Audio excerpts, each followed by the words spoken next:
രാജ്യത്തിൻ്റെ ഭരണത്തിൻ്റെ കാര്യത്തിൽ ജനങ്ങൾക്കുള്ള ഒരു ജാഗ്രത വളരെ വ്യക്തമായി മനസ്സിലാവുന്നുണ്ട്. ഇപ്പൊ പൊതുവെ മറ്റുള്ളവരൊക്കെ ആരോപിക്കുന്നത് പിന്നെ ഇപ്പൊ ഈ പൗരത്വ ഭേദഗതി നിയമം കേരളത്തിലാണ് വളരെ സജീവമായിട്ട് എല്ലാവരും നോക്കുന്നത്. അതിനുള്ള കാരണം എന്താ? അത് ആരോപിക്കുന്നവരോട് ചോദിക്കണം, അവരുടെ അജ്ഞതയായിരിക്കും. അത് അദ്ദേഹത്തോട് ചോദിക്കണം. അദ്ദേഹം പറഞ്ഞ ഒരു കണക്കിന് സത്യമാണ് കേട്ടോ, അതിന് വിലയുണ്ട്. എന്തുകൊണ്ടാ? അദ്ദേഹത്തിന്റെ പ്രാപ്തിയില്ലായ്മയാണ് അദ്ദേഹം പറഞ്ഞത്. അദ്ദേഹത്തിന് അധികാരമില്ല അതിന്, അതുകൊണ്ട് നടപ്പിലാക്കില്ല എന്ന് പറഞ്ഞു. സത്യമല്ലേ? അത്രയുള്ളൂ. ഈ സുരേഷ് ചേട്ടനെ ആവശ്യമില്ലാത്ത വിവാദങ്ങളിലേക്ക് കൊണ്ട് വലിച്ചഴക്കുന്നതിന്റെ പിന്നിലുള്ള അജണ്ട എന്താണ്? അതെനിക്ക് ഇതാണ്. കഴിഞ്ഞ തവണത്തെ ഒരു 13 ദിവസത്തെ പ്രചരണമാണ് ആകെ നടത്തിയത്. ഇപ്പോൾ 13 ദിവസമായി ആവുന്നു. സ്വാഭാവികമായിട്ട് ഈ ഒരു ഡിഫറൻസ് എങ്ങനെ ഫീൽ ചെയ്യുന്നു? അന്ന് ഉണ്ടായ കുറവ് കൂടെ ഞാൻ നിർത്താൻ നോക്കുകയാണ്. എന്തെല്ലാം അല്ല, ഇതാണ് ഇപ്പം 18-ാം തീയതി ആവുമ്പോഴേക്കും ആദ്യത്തെ ലാപ്പ് കഴിയും, ആദ്യത്തെ റൗണ്ട് കഴിയും. അത് വളരെ വിപുലമായ ഒരു റൗണ്ടാണ്. ഏതാണ്ട് 18 മുതൽ 28 മീറ്റിങ്ങുകളാണ് ഒരു ദിവസം നടക്കുന്നത്. ചില മണ്ഡലങ്ങളിൽ നമുക്കങ്ങനെ 14 മണ്ഡലമാണ് നമുക്കുള്ളത്, ബ്ലോക്കായിട്ട് തിരിച്ചിട്ടുണ്ട്. അപ്പോൾ 7 നിയമസഭാ മണ്ഡലങ്ങളെ 14 മണ്ഡലങ്ങളാക്കി ആ 14 മണ്ഡലങ്ങളിലും പര്യടനം നടത്തുകയാണ്. അത് സഭകൾ ചേരുന്നുണ്ട് ഇതുപോലെയുള്ളത്. ഇത് തന്നെ തുറസായ സ്ഥലത്ത് ആളിനെ ഒരു ഓഡിറ്റോറിയത്തിൽ കൊള്ളാൻ പറ്റാത്ത സ്ഥലങ്ങളിൽ വിപുലമായിട്ട് എല്ലാവരോടും കുറച്ച് ഒച്ചത്തിൽ സംസാരിച്ച് അവരുടെ ഹൃദയത്തിലേക്ക് കടക്കാൻ ശ്രമിക്കുന്നുണ്ട്. സ്വാഭാവികമായിട്ടും തൃശ്ശൂരിനെ കുറിച്ചൊരു സങ്കല്പവും സ്വപ്നവും ഉണ്ടാവുമല്ലോ. അല്ല, ഇത് ഇപ്പൊ ഇവിടെ വരുമ്പോഴത്തേക്കും അവര് ഉന്നയിക്കുന്ന വിഷയം ഓട് വ്യവസായം. ഇത് 2 ദിവസം മുമ്പ് നമ്മൾ വലിയ വ്യവസായമല്ലാത്ത കുമ്പാരികളുടെ യാതനയും നമ്മൾ അറിഞ്ഞതാണ്.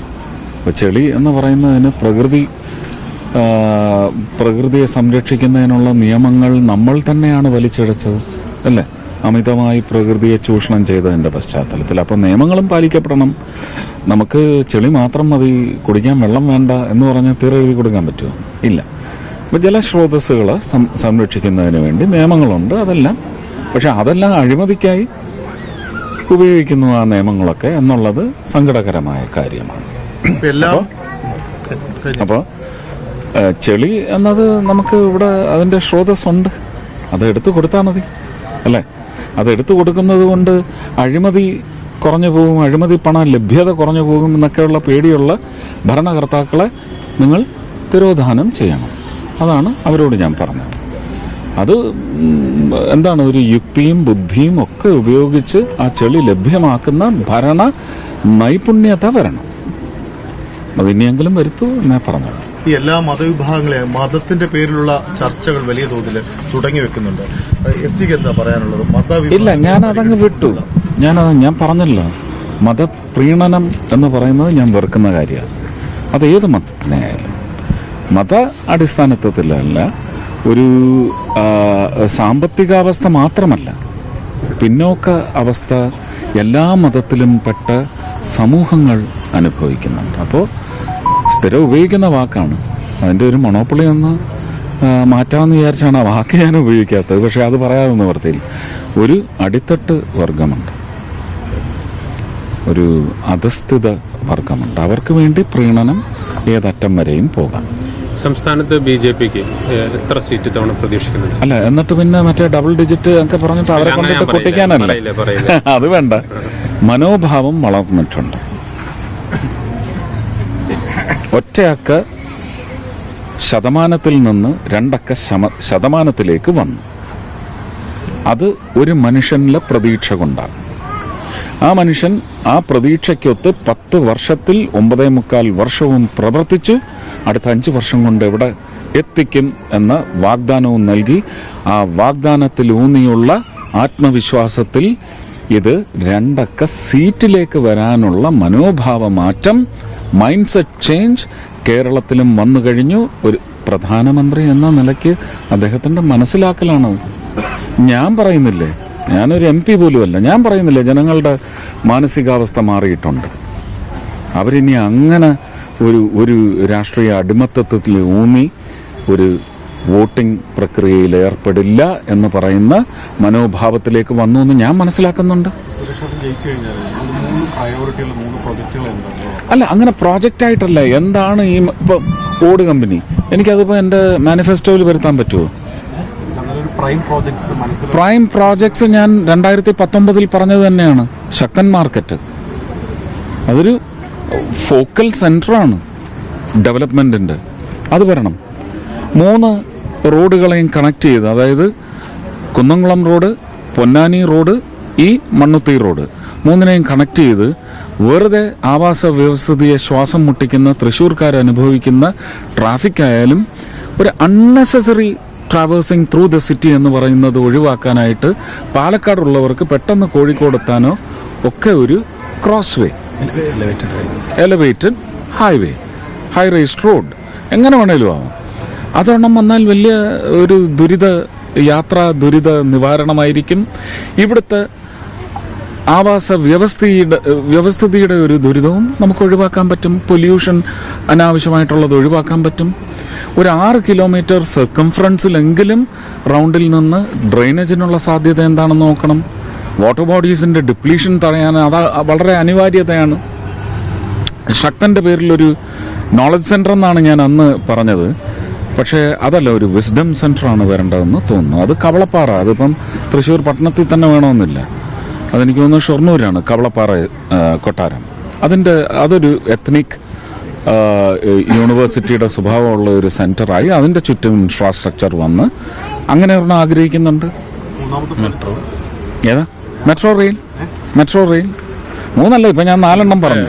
ഒരു കാര്യം കൂടി, കഴിഞ്ഞ തവണ ഈ TM പ്രതാപൻ ഒരു പക്ഷേ ജയിച്ചത് ഈ ന്യൂനപക്ഷ വോട്ടുകളുടെ ഒരു ഏകീകരണം കൊണ്ടാണ്. ഇത്തവണ ന്യൂനപക്ഷങ്ങൾ ഇല്ല, ഞാൻ അങ്ങനെ നോക്കിയിട്ടില്ല.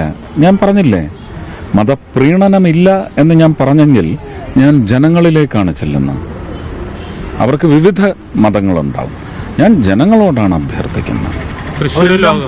ജനങ്ങൾ ജയിപ്പിക്കട്ടെ, അതാ നല്ലത്. തൃശ്ശൂർ ലോക്സഭാ ഒരു മതവിഭാഗവും ജയിപ്പിക്കുന്നത് നല്ലതല്ല. ജനങ്ങൾ ജയിപ്പിക്കട്ടെ. അപ്പൊ എനിക്ക് പിന്നെ ഉത്തരവാദിത്വം ജനങ്ങളോട് മാത്രമാവണം. തൃശ്ശൂർ ലോക്സഭാ മണ്ഡലത്തിലെ ഒരു അപൂർവതയുണ്ട്. സഹോദരനും സഹോദരിയും 2 ചേരിയിൽ നിന്നിട്ടാണ് തെരഞ്ഞെടുപ്പിന് നേരിടുന്നത്. സഹോദരൻ സ്ഥാനാർത്ഥിയും സഹോദരി സുരേഷ് ഏട്ടൻ്റെ ഒപ്പമാണ്. എങ്ങനെയാണ് ആ ഒരു, പ്രത്യേകിച്ച് ആ കുടുംബമായിട്ട് അടുത്ത ബന്ധം ഉണ്ടായിരുന്ന ആളാണ്? അല്ല, എൻ്റെ രാഷ്ട്രീയ നേതൃത്വം ഡൽഹിയിലിരുന്ന് ആയമ്മ അവിടെ അവരുടെ ഇഷ്ടാനുസരണം ചെന്ന് ആരും വന്ന് വിളിച്ചുകൊണ്ട് പോയതല്ല. അവരുടെ ഇഷ്ടം രേഖപ്പെടുത്തി. അവരെ നിരാകരിച്ചില്ല, അവരെ സ്വീകരിച്ചു. അവരെ എൻ്റെ നേതാക്കൾ സ്വീകരിച്ചു എന്ന് പറഞ്ഞാൽ എനിക്ക് സ്വീകാര്യമായിരിക്കണം. പത്മജിയുടെ സാന്നിധ്യം, പെങ്ങൾ ആങ്ങള, അത് അവരാദ്യം നിശ്ചയിക്കട്ടെ അല്ലേ? കല്യാണിക്കുട്ടിയമ്മയെ വരെ ചോദ്യം ചെയ്തിട്ടില്ലേ? അപ്പോൾ ആങ്ങളെയും പെങ്ങളും ആണോ എന്ന് അവര് തങ്ങളിൽ തീരുമാനിക്കട്ടെ. എന്താണ് സുരേഷേട്ടൻ പറഞ്ഞ കൃത്യവത്തായില്ല. കറക്റ്റാ, ജനങ്ങൾക്ക് മനസ്സിലായിട്ടുണ്ട്. അല്ല, അപ്പൊ സ്വാഭാവികമായിട്ട് അത്തരത്തിലുള്ള കെ മുരളീധരനൊന്നും അത്തരമൊരു ഭീഷണി ഉയർത്തില്ല അല്ലെ? ഞാൻ എന്തിനാ അതൊക്കെ പറയുന്നേ? ഞാൻ പറഞ്ഞില്ലേ, ജനങ്ങളിലേക്കാണ്. അവരും ജനങ്ങളിലേക്കാവട്ടെ. എല്ലാ സ്ഥാനാർത്ഥികളും ജനങ്ങളിലേക്ക് ചെല്ലട്ടെ. ഞാൻ ആ ജോലി ചെയ്തോട്ടെ. എളുപ്പം പ്രതാപനായിരുന്നു അത്. സുരേഷ് ഗോപി അങ്ങനെന്തിനാ ഞാൻ വിചാരിക്കുന്നത്? ആർക്കും അവകാശമില്ലേ? ജനാധിപത്യമല്ലേ അല്ലേ? രാഹുൽ ഗാന്ധിക്കും വന്നിക്കാവല്ലോ അല്ലേ? ആർക്കും വേണേ വന്നിക്കാം. അതിനുള്ള സ്വാതന്ത്ര്യം അവർക്കുണ്ട്.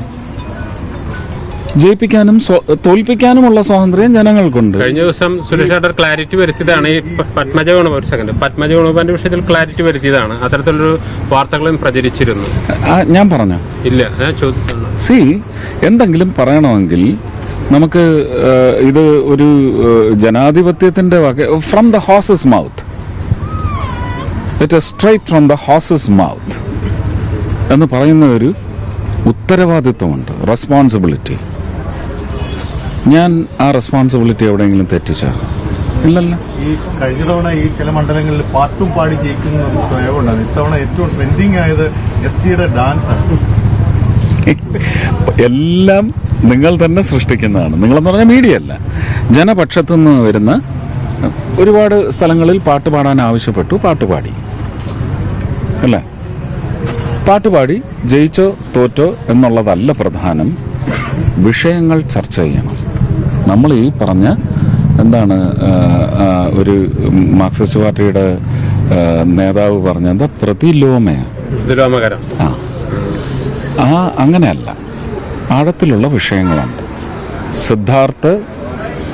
സിദ്ധാർത്ഥന്റെ കുടുംബത്തിന്റെ കണ്ണീർ, മക്കളുള്ള എല്ലാ അച്ഛനമ്മമാരുമുള്ള കുടുംബങ്ങളുടെ കണ്ണീരാണ്. ആ കണ്ണീർ കയത്തിൽ ഇവർ മുങ്ങിത്താഴും. അത് ചർച്ച ചെയ്യും. അഭിമന്യുവിന്റെ FIR എവിടായി? അഭിമന്യു ആരാ? ABVP കാരനാണോ? അല്ലല്ലോ. അങ്ങനെയെങ്കിലും വിചാരിക്കേ. KSU കാരനും അല്ലല്ലോ. അങ്ങനെയെങ്കിലും വിചാരിക്കേ. ഈ തെരഞ്ഞെടുപ്പിലെ ഏറ്റവും തിരിച്ചടി നേരിടാൻ പോകുന്നത് ആർക്കായിരിക്കും?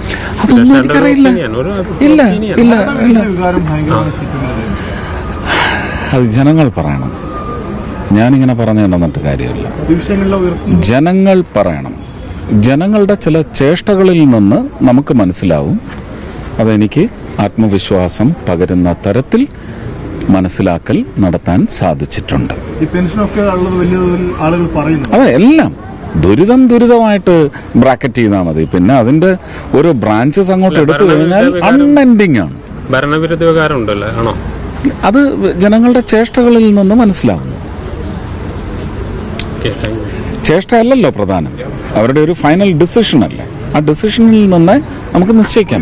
ഇന്നിപ്പോ റൈസ് എന്ന് പറഞ്ഞിട്ട് 3 തരം അരി വിതരണം ചെയ്യുകയാണ്. ജനങ്ങൾക്ക് അങ്ങനെയെങ്കിലും അരി കിട്ടുമെങ്കിൽ കിട്ടിക്കോട്ടെ എന്നേ ഞാൻ പറയത്തുള്ളൂ.